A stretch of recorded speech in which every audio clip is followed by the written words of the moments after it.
وأراقب الرحمن جل جلاله।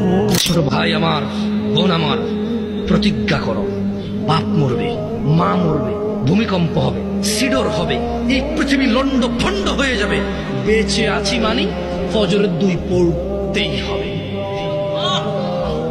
বেঁচে আছি মানে জোহর, আসর, মাগরিব, ইশা পড়তেই হবে। একটু আগে সিগারেট খেয়েছি, একটু পরে আজান হয়েছে নামাজ। একটু আগে পর্নোগ্রাফি, উলঙ্গ সিনেমা দেখেছি, একটু পরে আজান হয়েছে, নামাজ পড়তেই হবে। ঘুমের মধ্যে কাপড় চোপড় নষ্ট হয়েছে, মা জানে, বাপ জানে, ভাবি জানে, বোন জানে, সবাই জানে। এখন গোসল করলে সবাই বুঝবে কেন গোসল করছো।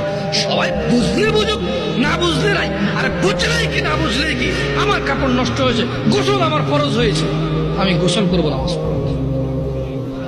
রাতে আমার ঘুম আসে নাই, বন্ধু বান্ধবের পাল্লায় পড়ে সারা রাত বসে বসে উলঙ্গ ছবি দেখেছি, যা অত্যন্ত ঘৃণিত এবং যা আমার জীবনকে তছনছ করে দেবে, যা আমার জীবনের বরকত নষ্ট করে দেবে, যা আমাকে লাঞ্ছিত অপমানিত করবে, এমন অপরাধে লিপ্ত ছিলাম। কারণ এই জানাবে বিচার যে করবে, যে জানার সাথে জড়িত, সে অপদস্থ হবেই হবে।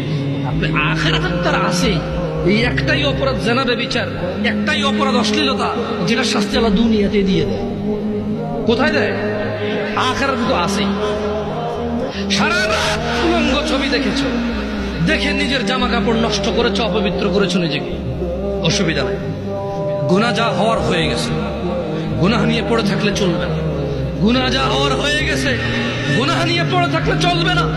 যাও গোসল করো, ফজরে আযান হয়েছে, সালাতে যাও, 2 রাকাত সুন্নাত পড়ে আল্লাহর কাছে ক্ষমা চাও, 2 রাকাত ফরজ পড়ে আল্লাহর কাছে ক্ষমা চাও।